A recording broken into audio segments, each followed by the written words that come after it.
Bismillahirrahmanirrahim. Assalamualaikum warahmatullahi wabarakatuh. Alhamdulillahirabbil alamin wa bihi nasta'inu ala umuri dunya waddin. Shalatu wassalamu ala asyrofil anbiya'i wal mursalin sayyidina Muhammadin wa ala alihi wa sahbihi ajmain, amma ba'd. Yang terhormat kepada Bapak Kholis Firmansyah selaku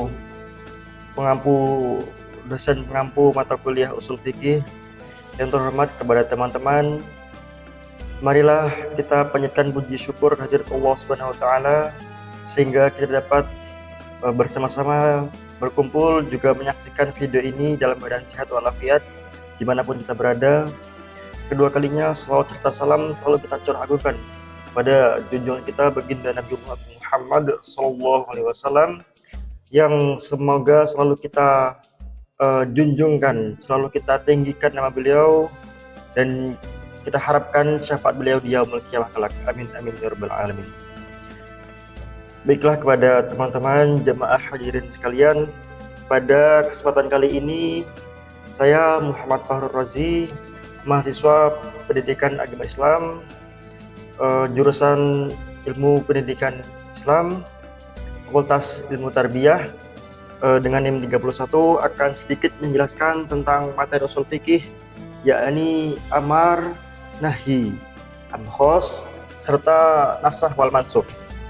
Kita akan mulai yang pertama, yakni adalah amar. Jadi pada pembahasan kali ini kita akan membahas terlebih dahulu beberapa materi, khususnya kita mengawalinya dengan amar. Amar sendiri berarti ialah perintah.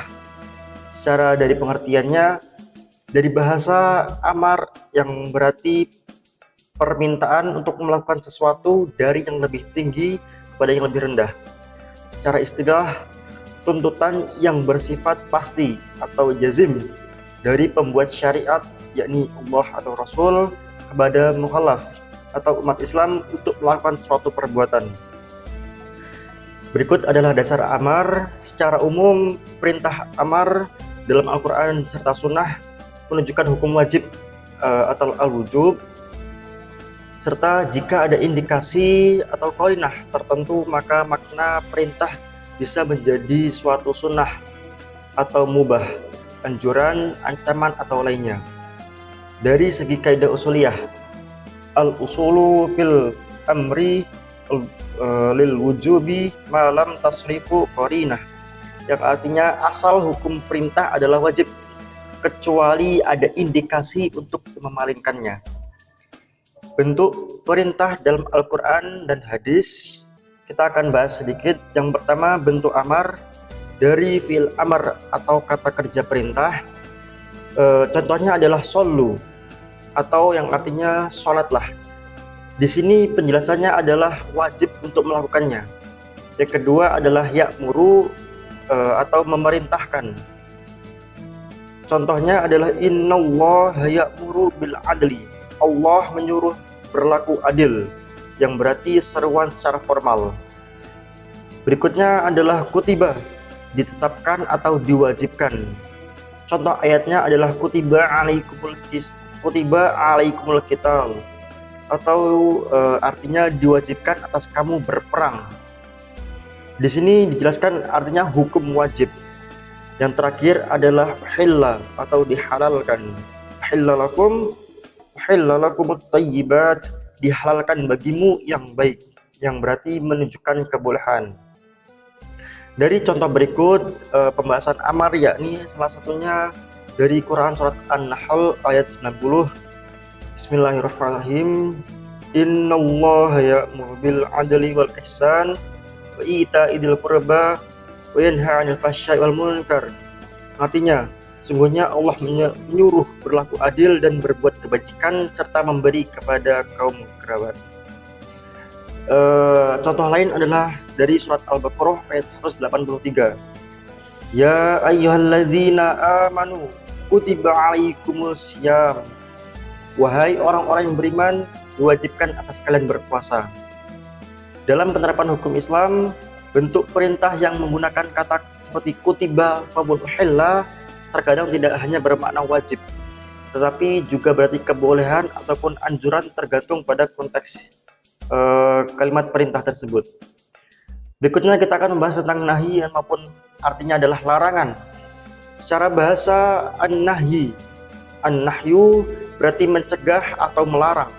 Secara istilah, perintah dari syar'i Allah dan Rasul kepada mukhallaf untuk meninggalkan suatu perbuatan. Hukum asal larangan pada asalnya adalah larangan berarti haram atau tahrim. Al-usulu fil nahyi lil tahrim ma lam tasrifu qarinah. Usul asal hukum larangan adalah haram kecuali ada indikasi ataupun qarinah yang memalingkannya. Bentuk nahi yang pertama adalah fi'il mudhari, didahului. Contohnya adalah la taqrabuz zina, jangan mendekati zina. Yang kedua adalah larangan berbentuk perintah meninggalkan. Contoh ayatnya adalah wadzurul bai', yang artinya tinggalkanlah jual beli. Contoh nahi dalam Al-Quran ada dua. Yang pertama adalah Quran surat Al-Isra ayat 32, wala taqrabuz zina innahu kana fahisyatan wa sa'a sabila. Yang artinya dan janganlah kamu mendekati zina, sesungguhnya zina adalah perbuatan keji dan jalan yang buruk. Yang kedua adalah Al-Baqarah ayat 188. Wala ta'kulu amwalakum bainakum bil batil. Dan janganlah kamu memakan harta sesama kamu dengan jalan yang batil. Kadang-kadang larangan tidak selalu menunjukkan keharaman, bisa berarti makruh ataupun hanya nasihat, tergantung pada qarinah ataupun indikasi lain seperti situasi, syarat ataupun konteks wahyu. Berikutnya kita akan membahas tentang al-am atau umum. Pengertian dari secara bahasa terlebih dahulu, al-am artinya menyeluruh atau umum. Secara istilah, lafaz yang mencakup seluruh individu yang masuk dalam makna lafaz tersebut tanpa terkecuali. Contohnya dari kata am adalah man. Man yang berarti siapa ataupun makhluk yang bernyawa. Yang kedua adalah ma, apa, benda mati ataupun non makhluk. Berikutnya adalah kullu, yang artinya semua atau jami', yang berarti keseluruhan. Contoh ayat am dalam Al-Quran adalah di surat Ali Imran ayat 185, kullu nafsin dha'iqatul maut. Setiap yang bernyawa pasti akan merasakan kematian.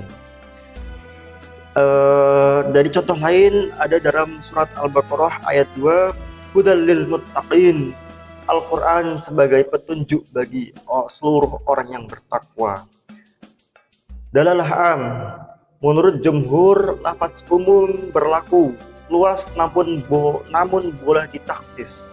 Menurut Hanafiyah am berlaku secara qati' atau kecuali ada bukti-bukti lain. Yang materi keempat kita akan membahas tentang khos ataupun khusus. Pengertian dari segi bahasa, khos al-khos berarti tertentu. Secara istilah, lafaz yang menunjukkan makna terbatas, hanya mencakup sebagian kecil dari individu yang masuk ke dalam pengertian lafaz umum. Pembagian lafaz khos, yang pertama adalah macam-macamnya. Yang pertama adalah mutlak, penjelasan lafaz umum tanpa batasan. Contohnya adalah fatahriru raqabah. Yang kedua adalah muqayyad atau terkait, lafaz dengan syarat atau batasan. Fatahriru raqabatim mu'minah. Yang ketiga adalah khos dalam amar, perintah khusus, faqta'u aydiyahuma.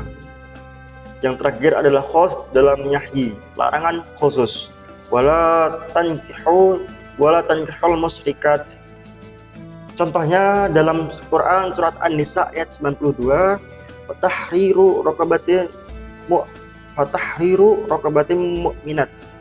Maka wajib memerdekakan seorang budak yang beriman. Yang kedua adalah dalam surat Al-Baqarah ayat 121, wala tankihul musyrikat hatta yu'min. Dan janganlah kamu menikahi wanita-wanita musyrik hingga mereka beriman. Pada pembahasan terakhir kita akan membahas sedikit tentang nasakh wal mansukh, ataupun yang berarti penghapusan hukum. Dari segi pengertian, nasakh berarti penghapusan hukum syariat sebelumnya. Mansukh berarti hukum yang dihapuskan. Syaratnya di sini adalah akan sedikit kita bahas. Syarat-syarat nasakh: kedua, dalil berasal dari sumber syariat. Dalil pertama dan kedua bertentangan, tidak bisa dikompromikan atau al-jam'u. Yang terakhir adalah dalil nasakh turun setelah dalil mansukh. Jenis-jenis nasakh, dari jenisnya adalah Quran dengan Al-Quran, atau ayat yang dihapus dengan ayat. Contohnya adalah Quran surat Al-Anfal 65 sampai 66. Ada juga tentang Al-Quran dengan sunnah, ayat yang dijelaskan dengan hadis, yang berarti hukum hibah dan waris. Yang terakhir adalah sunnah dengan sunnah, hadis dihapus dengan hadis. Ya, ini adalah contohnya ziarah kubur. Maksudnya di sini adalah dari penjelasan nasakh wal mansukh adalah suatu hukum yang telah diturunkan oleh Allah Subhanahu wa taala, berupa diturunkannya ayat Al-Qur'an menjelaskan tentang suatu penjelasan, dan apabila ayat tersebut telah digantikan atau dinasakh dengan ayat yang baru, maka hukum awal ayat yang telah turun sebelumnya adalah mansukh. Hukumnya telah dihapuskan dan masuk pada hukum pembahasan nasakh atau hukum yang mengganti ayat yang telah dinasahkan dari hukum mansukh tersebut. Contohnya, yang pertama adalah Quran surat Al-Anfal ayat 65 dan 66. Dari kewajiban berat dalam jihad menjadi kewajiban ringan karena kelemahan umat. Yang kedua adalah Al-Baqarah ayat 240 sampai 234, menjadi 234. Dari masa iddah 1 tahun menjadi 4 bulan 10 hari. Mungkin kita akan sedikit akhiri.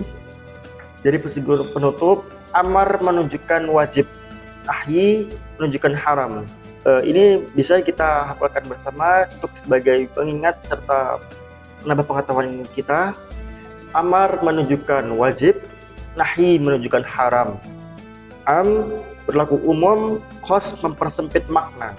Nasakh adalah rahmat Allah untuk memudahkan umat seiring waktu.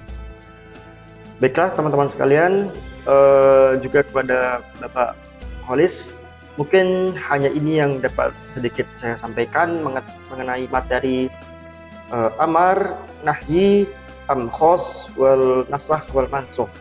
Mungkin sekiranya terdapat kesalahan atau kekurangan, saya pribadi mengucapkan banyak minta maaf, serta kepada Allah saya memohon ampun. Semoga apa yang telah kita dengarkan, apa yang kita pelajari bersama, kita bahas bersama, menjadi ilmu baru, menjadi keberkahan bagi kita semua, serta menjadi amal jariah kepada orang-orang yang terus mengamalkan ilmu tersebut. Sekian dari saya akhiri. Wabillahi taufiq wal hidayah. Assalamualaikum warahmatullahi wabarakatuh.